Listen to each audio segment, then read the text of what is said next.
Ah, the heroes of the hour. Not content with securing the residential district, you gifted me an Imperial commander. What are you after, a medal? The work is its own reward, General. I must say, however, that Fordola's claims were not a little disturbing. What manner of power could Xenos have acquired that might equal an Icon? Might she speak of our missing Omega? Very possibly. The Empire's fondness for comparable Allagan technologies is exceedingly well documented. Have we made any progress with our own investigation? None. The search goes on in earnest, but Sid has thus far found nothing of note. Mayhap the Garleans beat us to it. If they were working desperately to repair the machine, that might explain their decision to remain within their walls.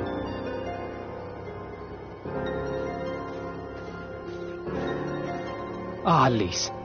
I trust you surrendered Fordola into custody without incident. We were just discussing the pilot's claims. About Xenos and his newfound powers. She hasn't said a word on the subject since we rescued Kryl, even when the interrogator asked nicely.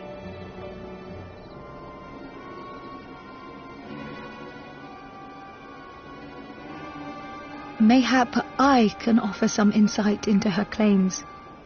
Or at least into the facility and the experiments they conducted during my time there. Though my memories of the period are somewhat muddled, there are a few things I remember with painful clarity.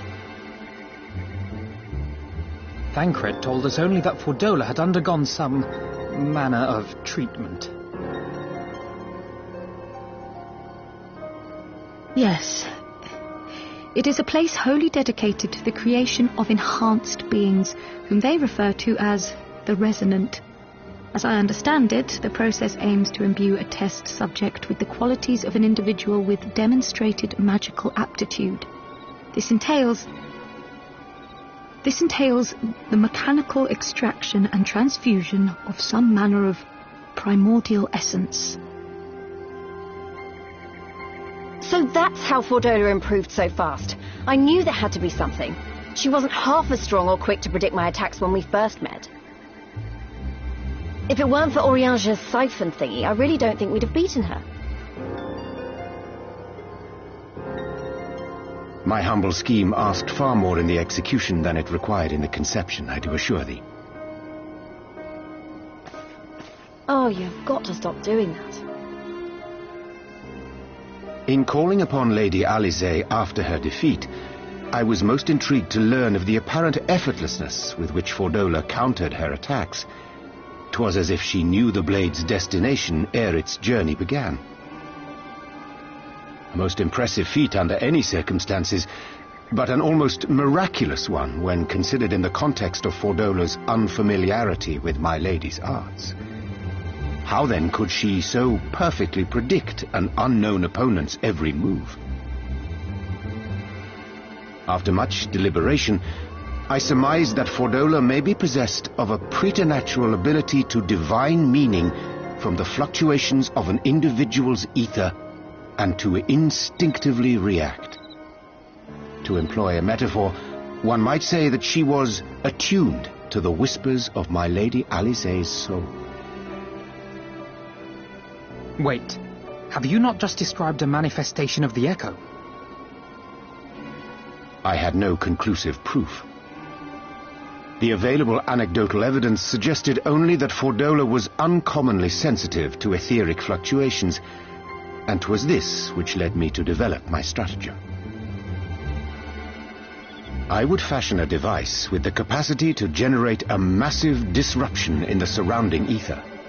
If, as I suspected, Fordola's senses were indeed questing for the most minor of oscillations, the shock of exposure to a more amplitudinous etheric waveform would be akin to a debilitating bout of ether sickness. How ingenious. I note that the success of your plan hinged on your device's wielder remaining ignorant of its purpose, lest Fordola divine your intent. Indeed so, Master Alphino. All things considered, 'twas a most fortuitous outcome.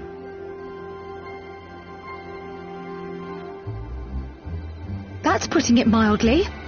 In any event, if Urianger is correct, that would mean these Resonant have been granted the power of the Echo via artificial means. A sobering thought, to say the least, and one which makes me wonder what else Xenos has in store. Whatever the Viceroy's newfound powers, I know of none better equipped to face him.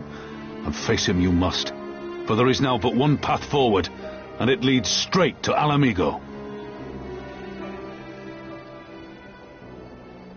And it's not as if we came unprepared. We've got all our friends and allies fighting for the same thing. Honestly, right now I feel like we could take on anyone and win. And I mean anyone.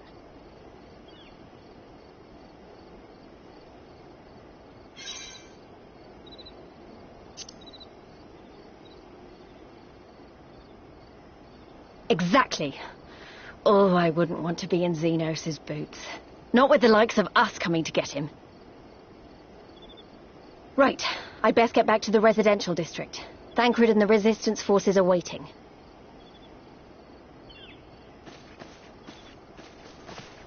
It is time we join the main host. Kryl, in light of your recent ordeal, might I suggest that you remain with the rearguard for now? Oh, if you insist. Just this once.